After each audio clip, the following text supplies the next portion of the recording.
Gabrielle tightened her grip on the bouquet of fresh peonies as she hurried up the stone steps of the massive estate. The wrought iron gates had been open when she arrived, so she assumed it was fine to let herself in. The sooner she dropped off this order, the sooner she could get back to the flower shop before Mrs. Patel started questioning why every delivery took twice as long as it should. This was her last stop of the day, and she was exhausted. The address had been scrawled messily on the order sheet, and she had nearly gotten lost twice trying to find the place. Now, standing in front of an intimidating black door, she knocked hesitantly and waited. A few seconds later, the door swung open, revealing a man who looked like he had just stepped out of a magazine. He was tall, broad-shouldered, with dark, tousled hair and piercing blue eyes that locked onto her with an intensity that sent a jolt through her chest. He wore a crisp white dress shirt with the top buttons undone, revealing a hint of his collarbone. Everything about him screamed wealth and power. "Can I help you?" His voice was deep, smooth, and laced with mild curiosity.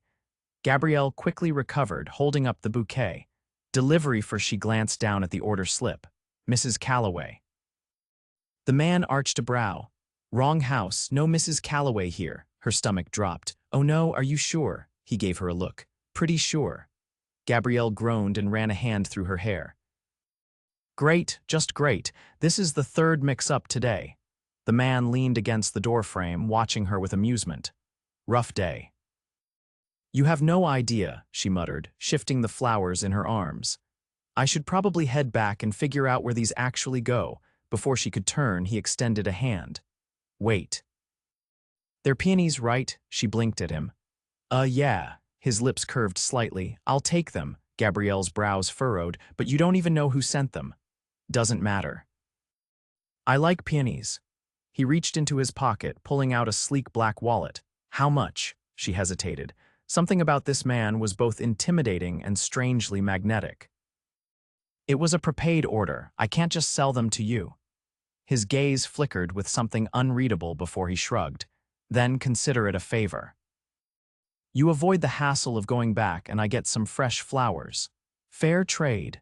Gabrielle bit her lip, debating. It did save her a trip. And honestly, after the day she'd had, she wasn't about to argue with a man who clearly had money to spare. Fine, she relented, handing him the bouquet. But if Mrs. Calloway calls looking for her flowers, I'm blaming you. He chuckled, taking them from her hands. Deal. As he stepped back inside, Gabrielle turned to leave, but then paused. Wait, what's your name? His eyes met hers again, something almost playful in his expression. Weston, she nodded. Well, Weston, enjoy the flowers. And with that, she hurried down the steps, the encounter lingering in her mind longer than it should have. The next morning, Gabrielle was elbow-deep in a new arrangement when the shop bell chimed. She glanced up, expecting to see a regular customer, but nearly dropped the vase in her hands when she saw who it was. Weston. He was standing in the doorway, holding the bouquet of peonies she had delivered by mistake. You again, she blurted. His lips twitched slightly. You left too fast yesterday. Thought I'd return the favor. Gabrielle wiped her hands on her apron and crossed her arms. You came all the way here to return flowers. Not exactly. He stepped forward, placing the bouquet on the counter. I was going to keep them, but I figured you might want to know something. She tilted her head, and that is, Mrs. Calloway lives 3 houses down from me. The gate has a similar design, easy mistake to make. Her eyes widened. Are you serious? He nodded. Thought you might want to correct it before she calls in a complaint. Gabrielle groaned. I knew it. This is what I get for rushing deliveries. Weston watched her, then glanced around the shop. You run this place. My aunt owns it. I just do most of the work, she sighed.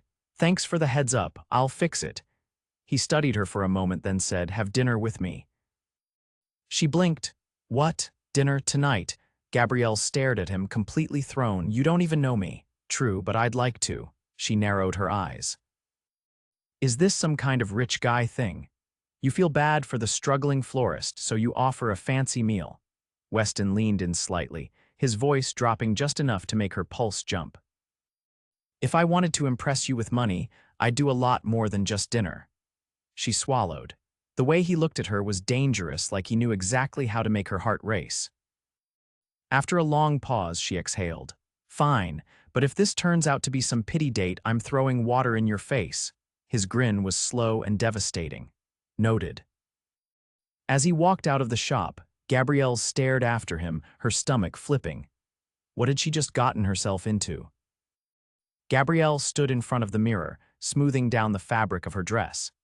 It wasn't anything extravagant, just a simple navy blue number she had tucked away for special occasions. She wasn't even sure why she had agreed to this dinner. Weston was unexpected. He had a presence that made it impossible to ignore him, and the way he had invited her so direct, so certain, left her feeling unsteady in a way she wasn't used to. A knock at her door made her jump. She grabbed her purse, exhaling before opening it. Weston stood there, dressed in a dark suit that fit him too perfectly to be off the rack. His gaze flickered over her, assessing, but whatever he thought remained a mystery. "You clean up well," he said. Gabrielle crossed her arms. "You say that like you expected me to show up in gardening gloves and an apron." His mouth pulled at the corner. "Wouldn't have stopped me from taking you to dinner." She rolled her eyes but stepped out, locking the door behind her. A sleek black car was parked at the curb, the kind of vehicle that looked like it belonged in a movie instead of on her quiet street. A driver stepped out and opened the door for them. Gabrielle shot Weston a look. "You have a chauffeur," he gestured for her to get in. "I like efficiency." She hesitated but slid inside, the interior as luxurious as she expected, soft leather seats, a faint scent of something expensive lingering in the air. Weston settled beside her, his presence filling the space effortlessly.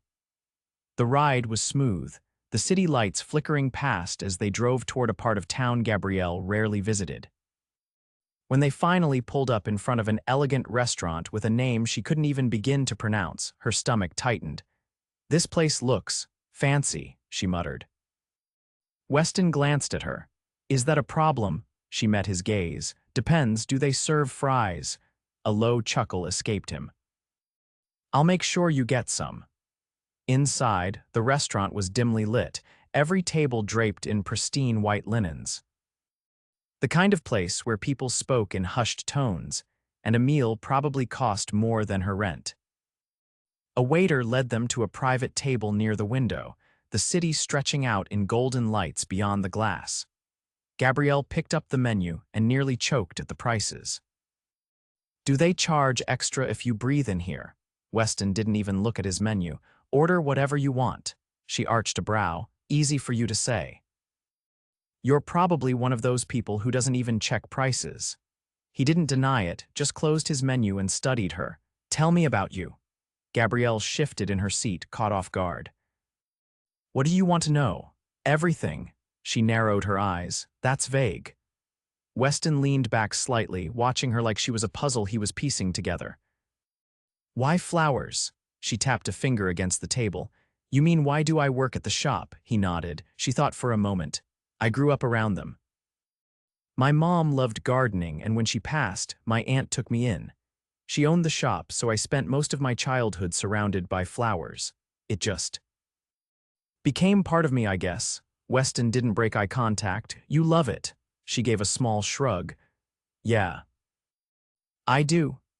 There was something unreadable in his expression, but before she could question it, the waiter returned. Weston ordered without hesitation, and Gabrielle, true to her word, asked about fries. The waiter barely blinked before nodding. "Of course, miss." When he walked away, Gabrielle tilted her head at Weston. "You must come here often if they're willing to humor me." He didn't confirm or deny, just studied her again, as if trying to figure something out. "You're different," he said finally. Gabrielle raised a brow. "Good different or bad different?" His lips curved slightly.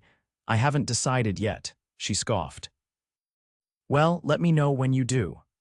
The conversation drifted after that, touching on lighter topics, places they'd been, things they wanted to do. Weston didn't offer much about himself, but Gabrielle got the sense it wasn't because he was hiding anything. He just wasn't used to sharing. Dinner passed in a blur, and before she knew it, they were back in the car, the city rolling past in a quiet hum. Weston turned slightly toward her. "Did I pass your test?" Gabrielle blinked. "What test? You were skeptical about dinner. Did I prove you wrong?" She considered this. "You didn't make me regret it, if that's what you're asking." He studied her for a long moment before nodding. When the car pulled up in front of her apartment, Gabrielle hesitated before reaching for the door handle. Weston's voice stopped her. "I want to see you again." She turned, meeting his gaze. There was no hesitation in his words, no uncertainty. After a beat, she nodded. "Okay." She stepped out, closing the door behind her, her heart pounding as she walked up the steps. She had no idea what she was getting into. But for the first time in a long time, she wanted to find out. Gabrielle hadn't expected to hear from Weston so soon, but the very next day he appeared at the shop again. This time, he was holding a small box in one hand, his expression unreadable. "You're persistent," she noted, placing a fresh bundle of tulips into a vase. "I get what I want," he replied easily, setting the box on the counter. "And right now, I want you to open this." Gabrielle eyed him warily before flipping the lid open. Inside, nestled in delicate tissue paper, was a florist's toolset, pristine pruning shears, elegant floral tape, and a set of precision scissors that looked far too luxurious for daily use. She exhaled. "This is something you need," Weston interrupted. "Your tools are worn down, I noticed." Gabrielle stared at him. "You notice a lot." He held her gaze. "Only about things that matter." Heat crept up her neck, but she forced herself to focus. "Weston, these are beautiful, but you don't have to buy me things." "I know." His voice was calm, assured. "But I wanted to." She hesitated, then ran a finger along the polished metal of the shears. They were the nicest tools she'd ever owned. "Thank you." His lips pressed together in a satisfied expression. "Good." Then, as if the moment hadn't just shifted something between them, he casually leaned against the counter. "What time do you close tonight?" Gabrielle arched a brow. "Why?" "Because I'm picking you up." She let out an incredulous laugh. "You don't even know if I'm free." Weston's gaze didn't waver. "Are you?" She hated how easily he read her. "That's not the point." He nodded once. "I'll be here at 7. And just like that, he was gone, leaving Gabrielle staring at the door long after it closed behind him. By the time evening rolled around, Gabrielle was more nervous than she cared to admit. Weston had a way of sweeping in and shifting her world before she could brace for it. And now, as she locked up the shop, she saw him waiting outside, leaning against a different car, this time sleek, silver, and undoubtedly expensive. "You change cars like most people change shoes," she noted as she approached. His expression remained unreadable. "I like variety." She shook her head but let him open the door for her. This time, he drove himself, navigating the streets with an effortless confidence that matched the way he carried himself. "Where are we going?" she asked, watching the city blur past. "You'll see." Minutes later, he pulled up to a private rooftop restaurant, the kind with fairy lights strung across the terrace and a view that stretched for miles. Gabrielle hesitated as he opened her door, looking up at him. "This is unexpected." Weston studied her. "If I only did what you expected, you'd get bored." She let out a soft laugh. "You assume I'm easily bored." His eyes flickered with something unreadable. "No, but I plan to make sure I keep your attention anyway." Dinner was an experience in itself. The restaurant was nearly empty, the staff attentive without being intrusive. Weston ordered without hesitation, as if he'd been here countless times. Gabrielle, despite herself, let him take the lead, curious about how easily he navigated this world of quiet luxury. Partway through the meal, she leaned back in her chair. "You still haven't told me much about yourself." Weston's gaze met hers. "What do you want to know?" Gabrielle folded her arms. "Everything." His lips twitched slightly. "I think you stole that line from me." She tilted her head. Then I guess it's only fair you return the favor. For a moment he hesitated. Then, as if deciding something, he exhaled. I run a private investment firm. I built it from the ground up. Gabrielle blinked. That explains the cars. Weston's expression didn't change. And the restaurant. And the tools I gave you. She studied him. Most people who have that kind of money don't go around buying Florist's expensive gifts.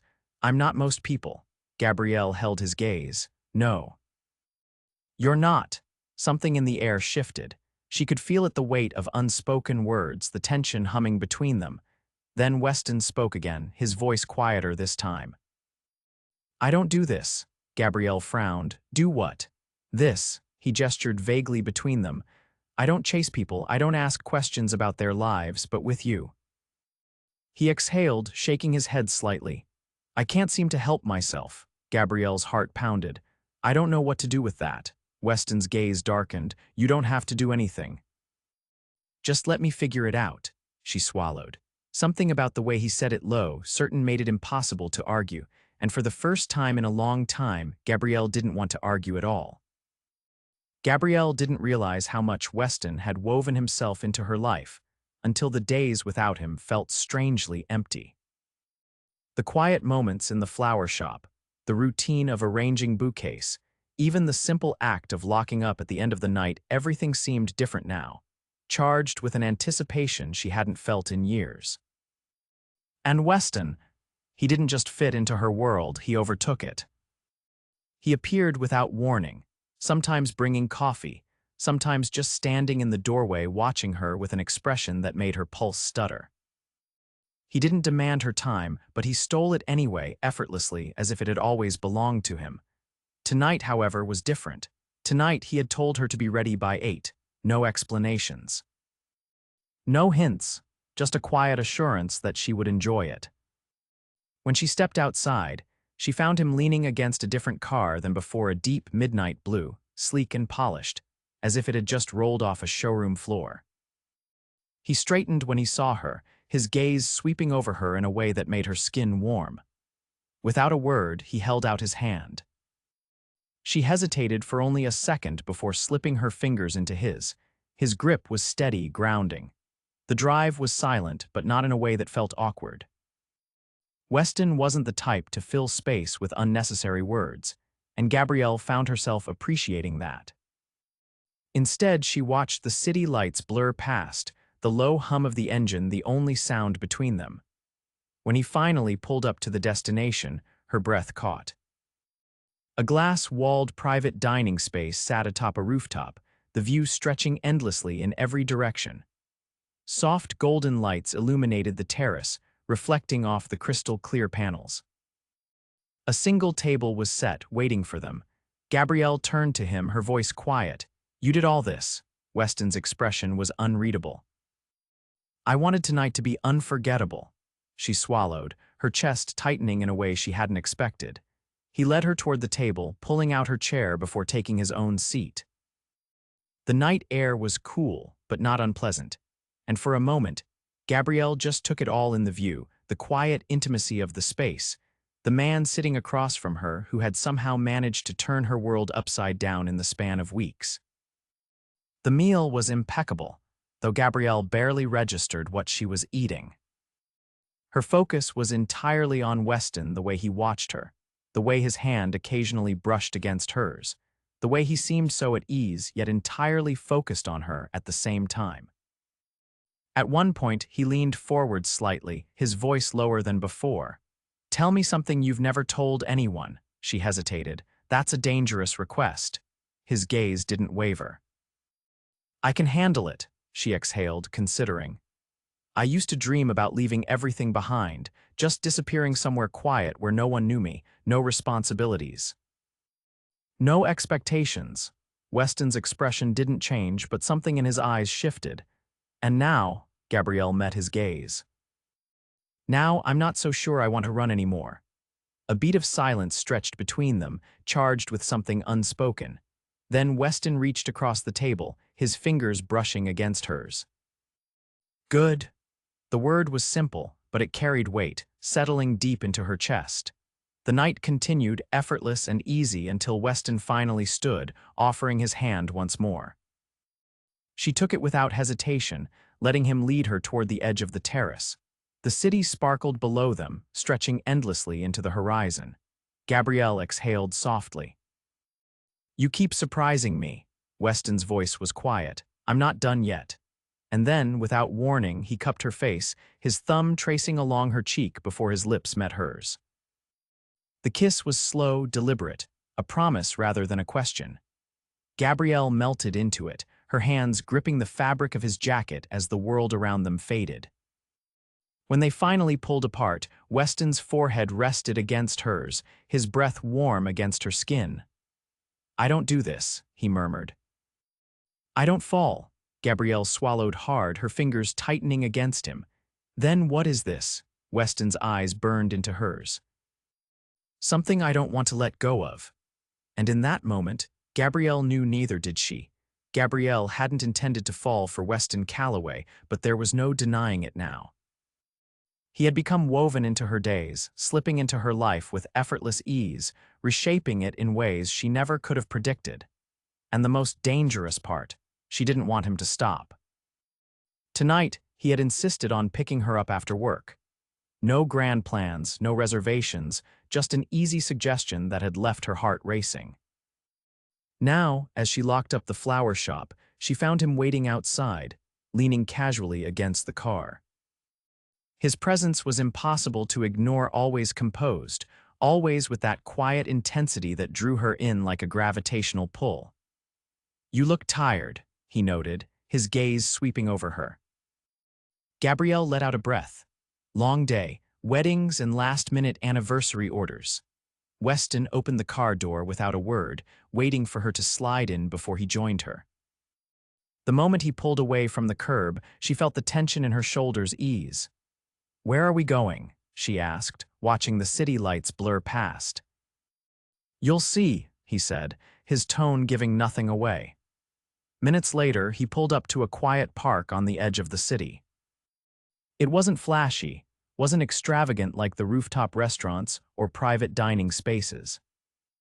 It was simple, just a stretch of green, a small lake reflecting the glow of distant streetlights, and a scattering of benches beneath towering trees.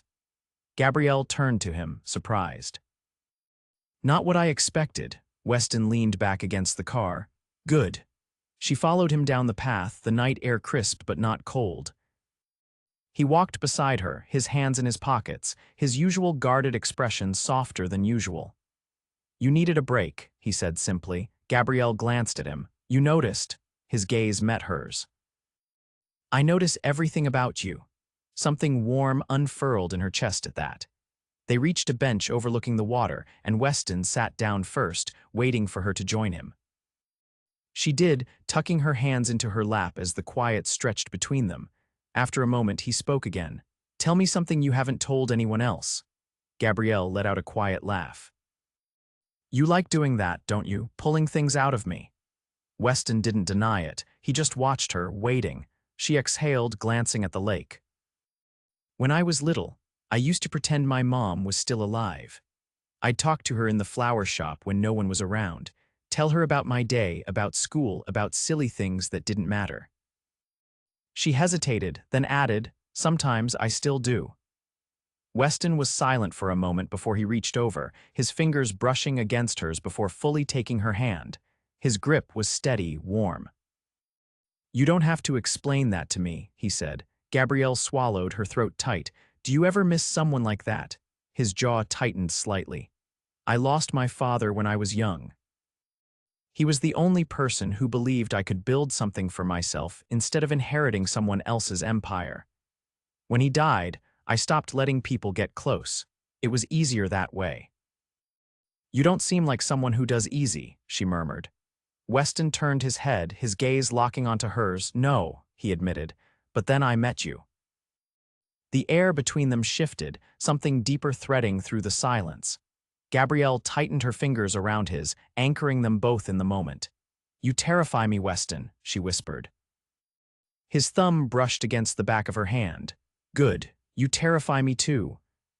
And somehow, that was the most honest thing either of them had said all night. When he finally drove her home, he walked her to the door, lingering in the doorway as if he wasn't ready to leave. Gabrielle hesitated before looking up at him. "Stay." Weston's expression didn't change, but his eyes darkened slightly. "Are you sure?" She nodded. "Yes." He didn't ask again. He simply stepped inside, closing the door behind him.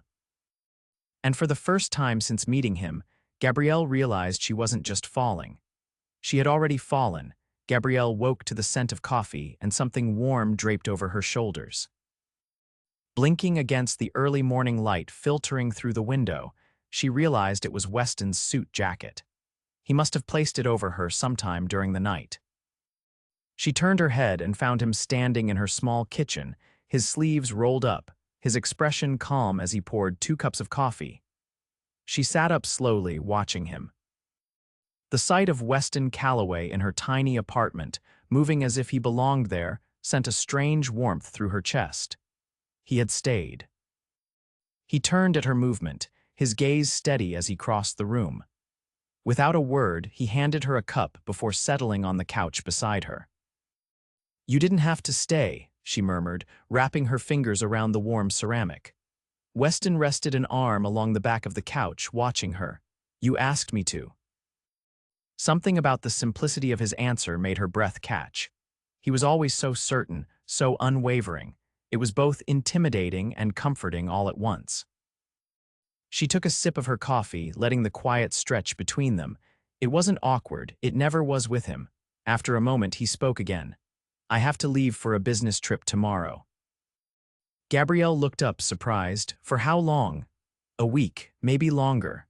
A flicker of disappointment settled in her stomach, but she pushed it away. "That's not too bad." Weston studied her for a moment before setting his cup down. "Come with me," she blinked. "What?" "Come with me," he repeated, his tone calm but firm. "I don't want to spend a week away from you." Gabrielle let out a breath, trying to process the sheer audacity of his request. "Weston, I can't just drop everything and leave. I have work, responsibilities." "I already spoke to your aunt." She stared at him. "You what?" His expression remained unreadable. "I called her this morning, told her I wanted to take you away for a while." She agreed. Gabrielle set her coffee down, narrowing her eyes. "You don't get to make decisions for me." "I didn't," he said smoothly. "I gave you an option. You're the one who gets to say yes or no." She exhaled, rubbing her temples. "You're impossible." Weston leaned in slightly, his voice lower now. "And yet, you're still here." She hated how easily he unraveled her, how quickly he made logic feel irrelevant. But the truth was, she wanted to go. She wanted to see what life with him outside of this city would be like, even if just for a little while. After a long silence, she looked up at him. "Fine." His expression didn't change, but there was something in his eyes that softened. "Good." The next morning, she found herself on a private jet, staring out the window as the city disappeared beneath them. Weston sat beside her, flipping through a file, his focus sharp even as he reached over, lacing his fingers with hers without looking up. Gabrielle glanced at him. "You do this often." "Whisk people away on private jets." He finally looked at her, his thumb brushing over her knuckles. "No, just you." Her heart did an unsteady flip, but she said nothing, letting the moment settle between them. When they arrived, Gabrielle realized he hadn't been exaggerating about the trip. The resort was nothing short of breathtaking, a secluded villa overlooking the ocean, the kind of place that belonged on magazine covers. She stepped onto the terrace, the salty breeze tangling in her hair. "Weston, this is ridiculous." He stood behind her, his voice close. "You say that like you don't love it." She turned, meeting his gaze. "I didn't say that." His lips twitched slightly. "Good." The days passed in a blur of sun-drenched afternoons and quiet evenings tangled in each other's arms. Weston, for all his control and sharp edges, softened around her in ways that made her chest ache. He wasn't just the powerful businessman or the man who always got what he wanted. He was thoughtful, protective, and if she let herself believe it, hers. One evening, as they walked along the shoreline, Gabrielle felt the weight of something unspoken between them. She stopped, turning to face him. "What happens when we go back?" Weston's gaze darkened slightly. "What do you mean?" "This," she gestured between them. "Is this just a vacation thing? A temporary escape before we go back to reality?" His jaw tightened. "Do you think that's all this is?" She swallowed hard. "I don't know, Weston. You have your world and I have mine." "It's not exactly simple." Weston stepped closer, his voice lower now. "I don't do things halfway, Gabrielle. If I wanted temporary, I wouldn't be standing here." Her breath hitched. "Then what do you want?" His fingers skimmed along her jaw, tilting her chin up so she had no choice but to meet his gaze.